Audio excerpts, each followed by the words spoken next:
Welcome back to Found in the River.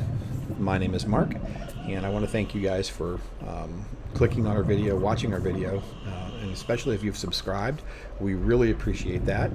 I want to say thank you to a couple of the new subscribers that have recently come on. I've chatted with you a little bit through the comments section, and I just really appreciate you guys, checking us out and sticking with us. For everybody who came from Dive Talk, we really owe a lot of this to you guys. We were very, we have really a no-name channel pretty much, and we had 23 subscribers. That was friends and family pretty much only, and that's kind of all we ever intended to have, even though people hope that other people will watch their videos. We really didn't expect that.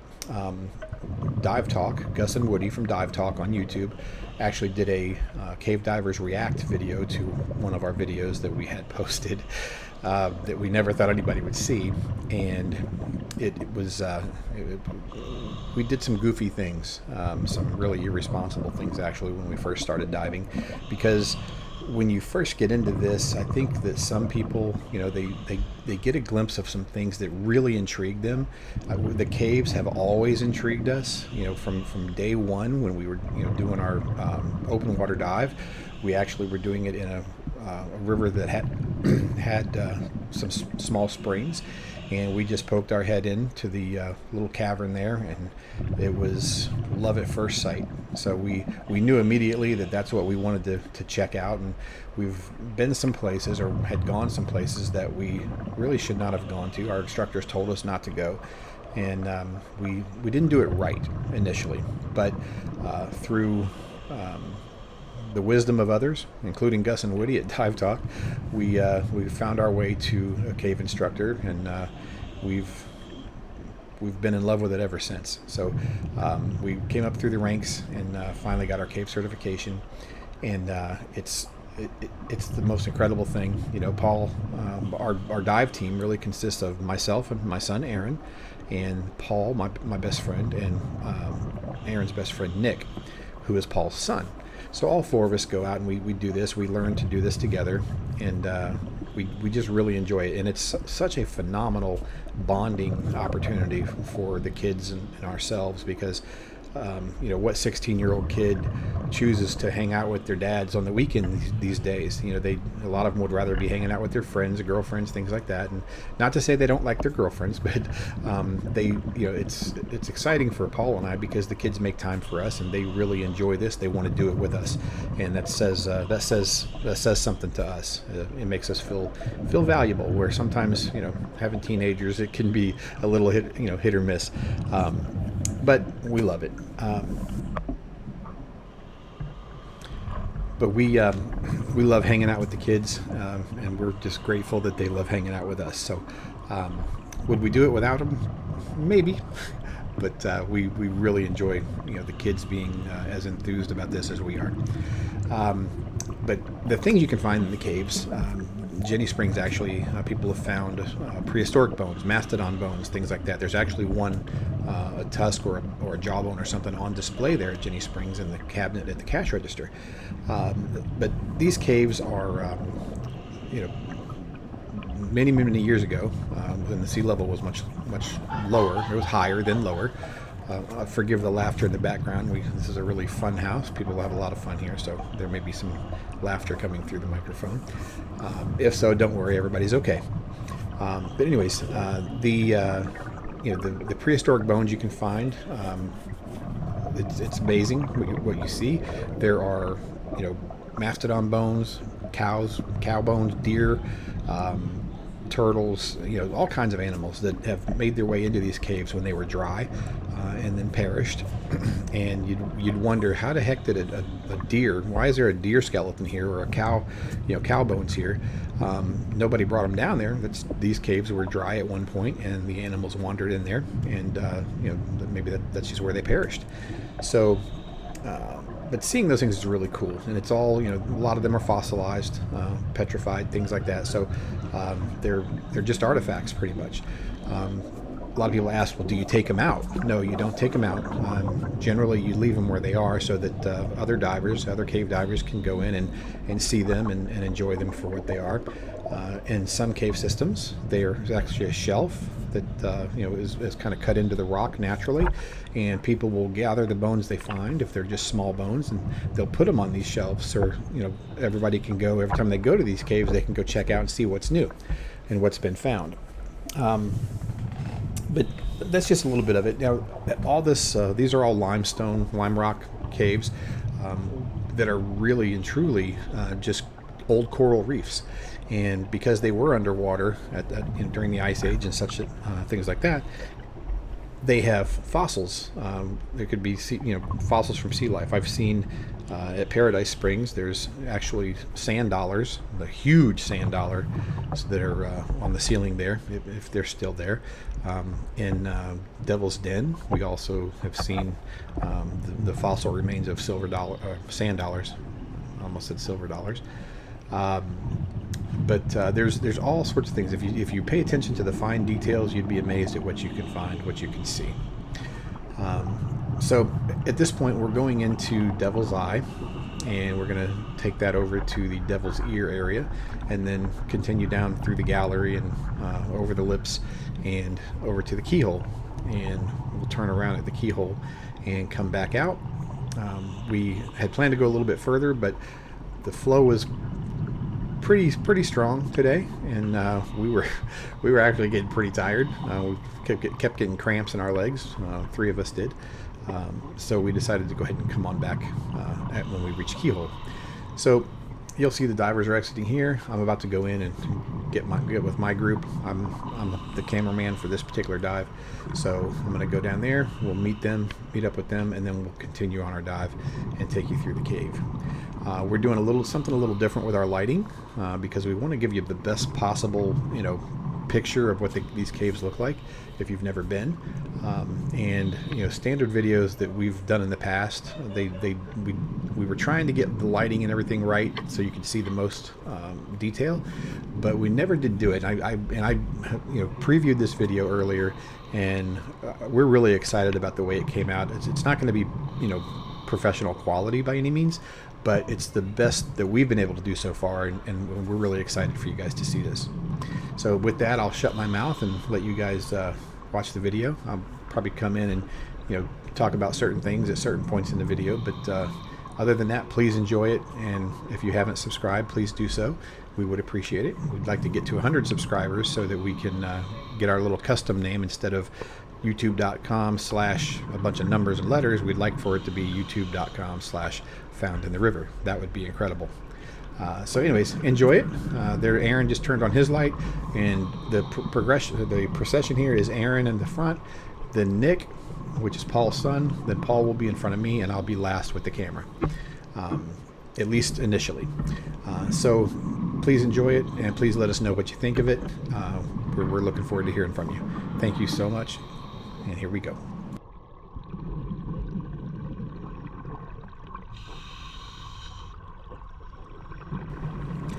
I will interject one thing here.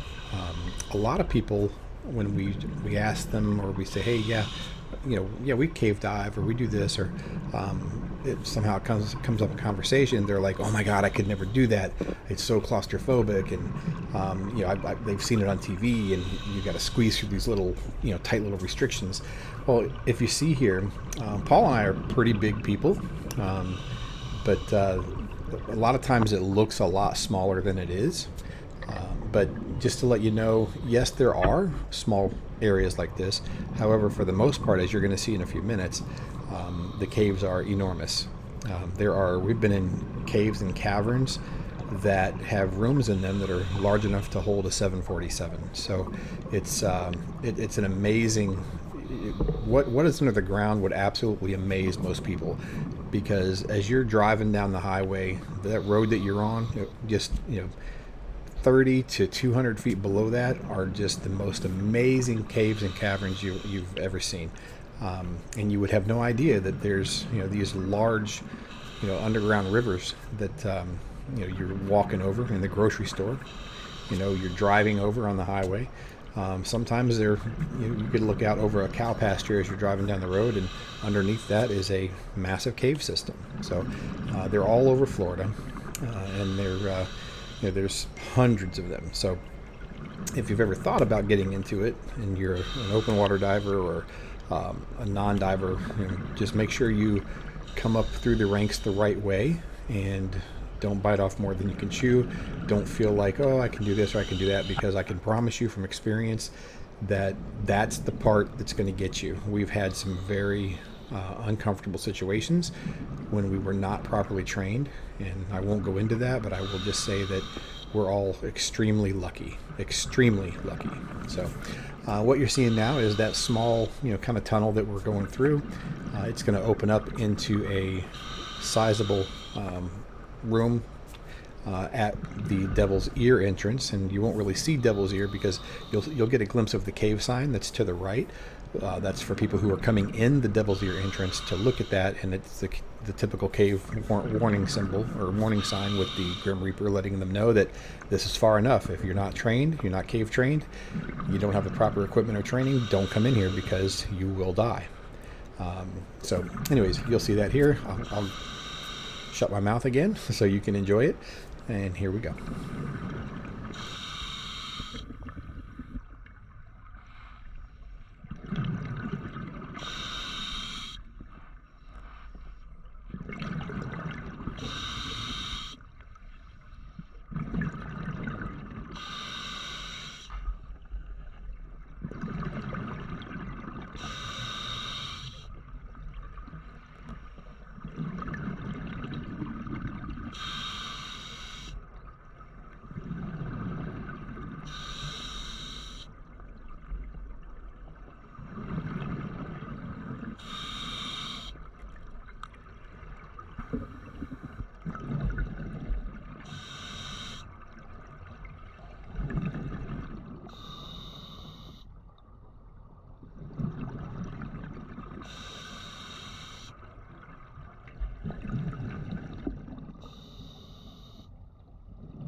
This particular area is called the gallery. It's huge.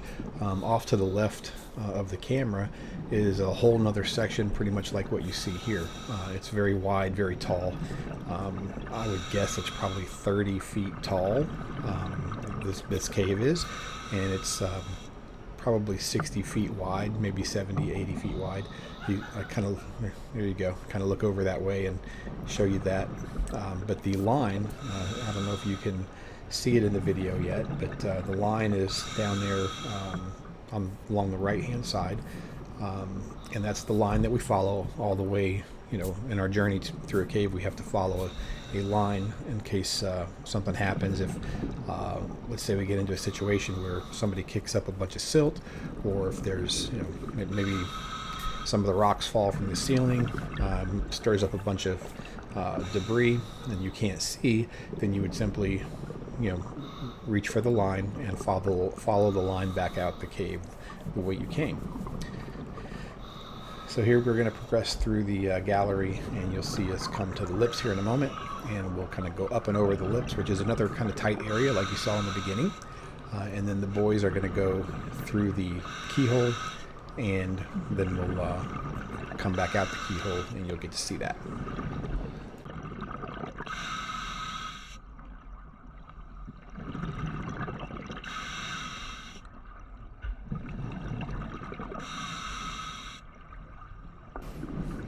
You may notice that you'll see Paul kicking with only one leg. Here, his right leg had cramped up pretty badly, but he decided to push through. You saw me turn on my lights to kind of tell the boys to slow down a little bit while we catch up. and there's another shot off to the left, so you can kind of see just it's so. The words that keep coming to my mind are incredible, beautiful, things like that. But it really is an amazing place. If you've ever thought about becoming a scuba diver or a cave diver, I would encourage you to do so. But like I said, just make sure you do it the right way, because people say, "Oh, isn't it dangerous?" It's like the most dangerous thing in the world, and it can be if you don't get the proper training and you don't follow the instructions you're given. But as long as you have the proper training and the proper equipment, it's one of the most gratifying and rewarding things you can do.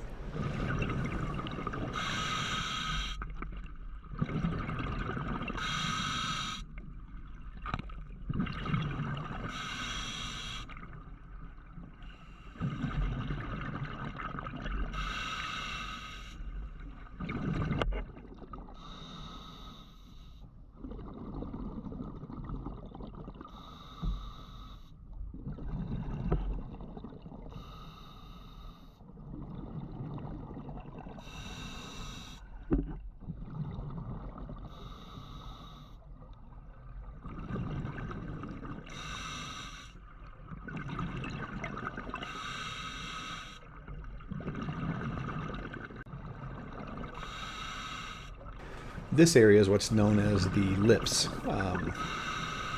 So you'll see Paul kind of go up and over. The boys have already gone through, obviously, and they're moving on to the keyhole. There's a lot of flow. You can kind of see when Paul kicks, everything's kind of blowing back, and now Paul's blowing back towards me. He's got that cramp in his leg, so I reached out to try to help him stretch it out. So he's going to wave me to go by while he works on his cramp, and I'll go check on the boys.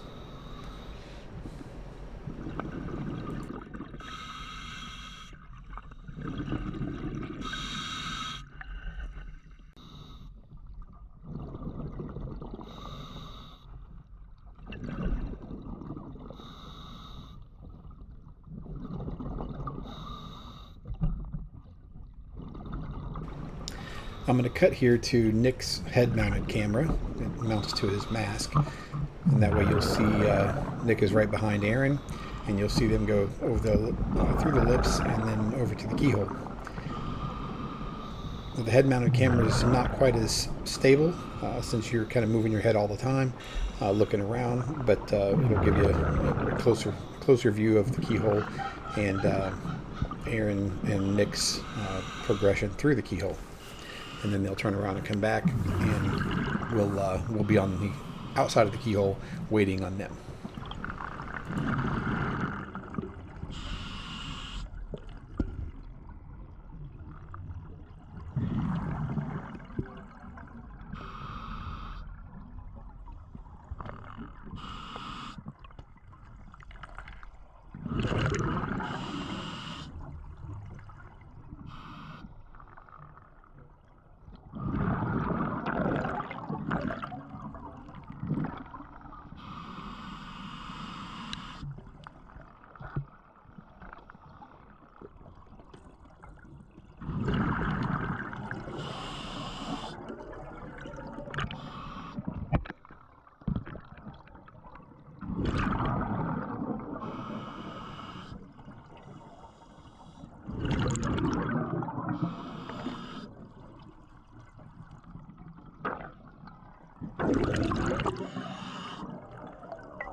You'll see here Paul's giving his a leg, final stretch before we headed back, making sure that he was okay to use that leg. As it turned out, he didn't need it because the flow is so strong that it more or less just pushed us all the way back. So you'll notice that you'll probably see a lot less kicking on the way out.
So you can see Aaron there at the top of the screen, and right behind him you see the white square. That is the cave entrance sign, the warning that if you were to come in Devil's Ear, that would be the sign that you see, which I mentioned earlier. He's going off to the right, which is the line that goes back over to Devil's Eye, so that we can, we're basically going out the same way we came in. Just beyond the white sign that you see there is the exit out of Devil's Ear. We could go that way, but we elected to just go back out the same way we came in.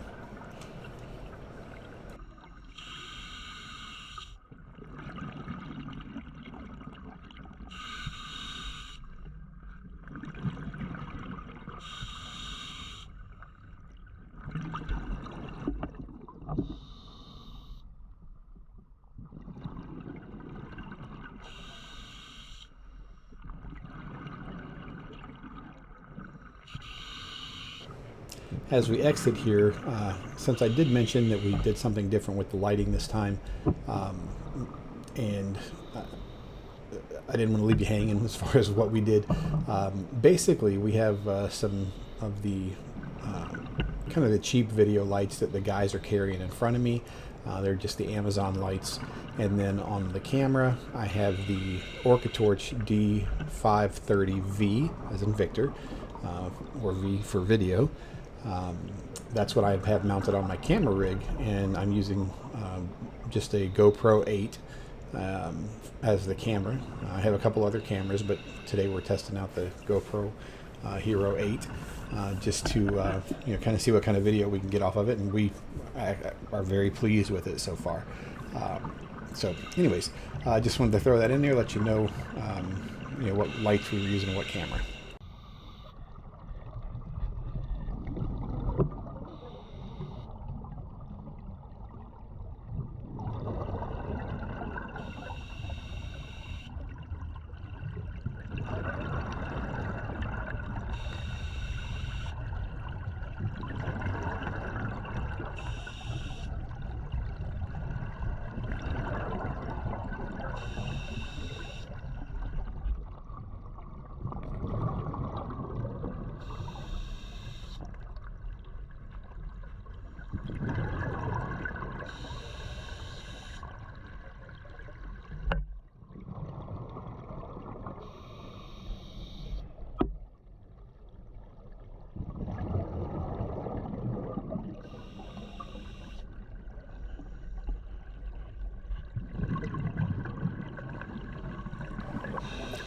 As Paul stretches his leg out one more time.